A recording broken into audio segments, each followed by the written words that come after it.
Hello friends, welcome to sociology NET achieve. कैसे हैं आप सब? आई होप आप सब ठीक होंगे।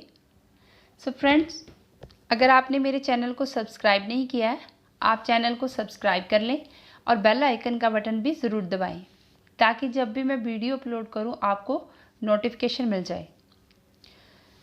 आज हम करेंगे फंक्शनलिज्म, प्रकार्यवाद, और कल हमने किया था स्ट्रक्चरलिज्म, जो कि सोशियोलॉजी में थ्योरेटिकल पर्सपेक्टिव हैं और ये सोशियोलॉजी के मेन पिलर हैं। और अगर वो आपने वीडियो नहीं देखी है तो प्लेलिस्ट में जाएं, बेसिक कंसेप्ट में दी है और उसको देखें। फिर उसके बाद आप फंक्शनलिज्म को देखें। प्रकार्यवादी समाजी सिद्धांत के बारे में जानने के लिए हमें ये उदाहरण लेना होगा।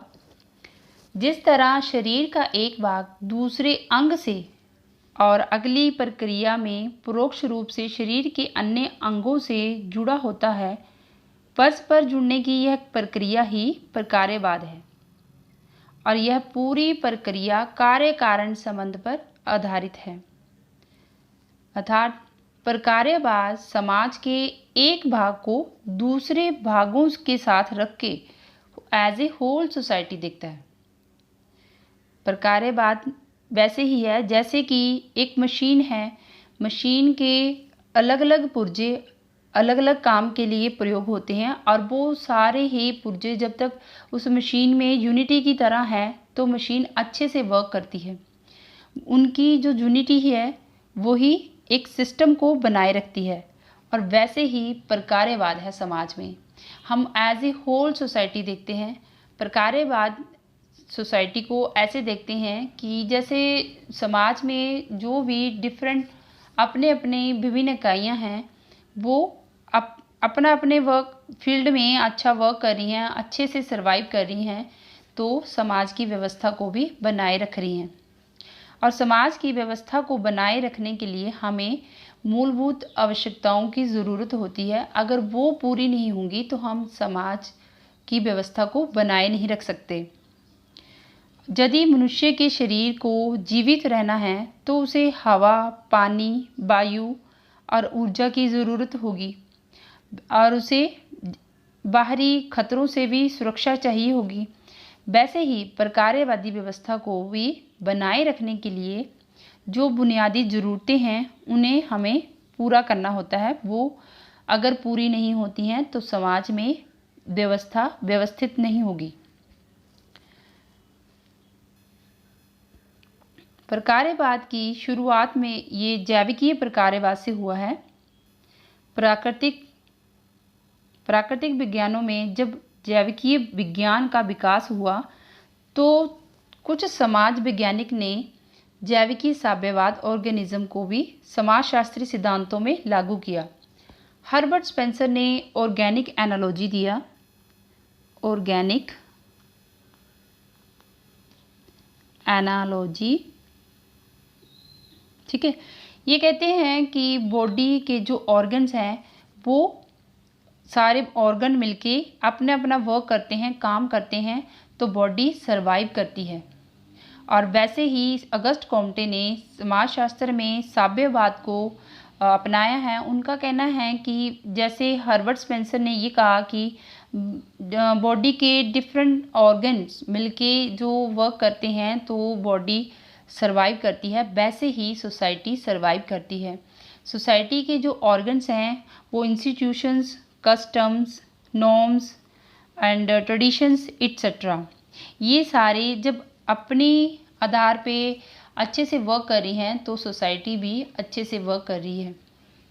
तो सोसाइटी व्यवस्थित रहेगी और वो व्यवस्था में होगी। प्रकार्यवाद का विकास, जिन्होंने फंक्शनलिज्म को अपने विश्लेषण, अपने अध्ययन में अपनाया है, जिनको हम फंक्शनलिस्ट कहते हैं, वो हैं अगस्ट कॉम्टे। इन्होंने सॉलिडारिटी, फंक्शनलिज्म, साम्यवी प्रकार्यवाद को अपनाया।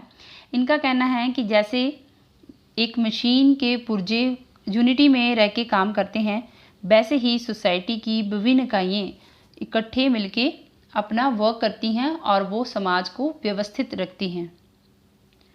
Herbert Spencer, analytic functionalism. इन्होंने ब्रह्मांड को 3 खंडों में बांटा है और उन 3 खंडों को एक प्रकार्यवाद की विधि से देखते हैं। Email Durkheim, functionalism of social fact.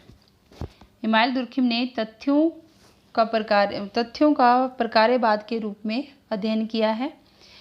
तथ्य, इनका कहना है कि जो तथ्य हैं वो एक मैक्रो लेवल पे एज ए होल सोसाइटी होते हैं।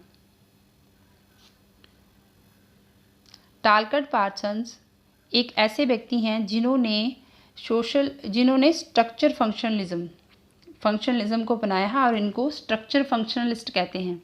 इन्होंने स्ट्रक्चर शब्द को बार बार यूज़ किया है और इनका कहना है कि जब तक हमारी बुनियादी पूर्व आवश्यकताएं पूरी नहीं होंगी तो हम सरवाइव नहीं कर पाएंगे।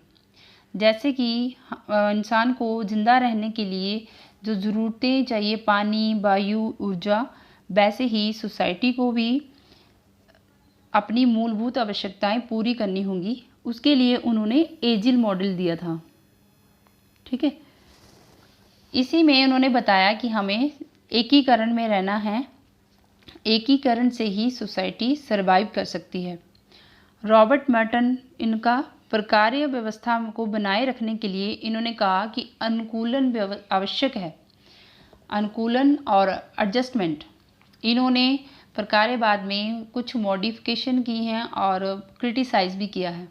इनका कहना है कि अनुकूलन वैसे है जैसे कि अगर हम कोई वर्क करते हैं अपने हिसाब से उसमें एडजस्ट कर रहे हैं या अनुकूल कर रहे हैं तो हम सोसाइटी को भी व्यवस्थित कर रहे हैं। जैसे एक व्यक्ति वाहन चलाता है, वाहन चलाते समय उसने हेलमेट पहना है, वो एक तरह से अपनी सेफ्टी के लिए पहना है और यातायात के रूल को फॉलो कर रहा है।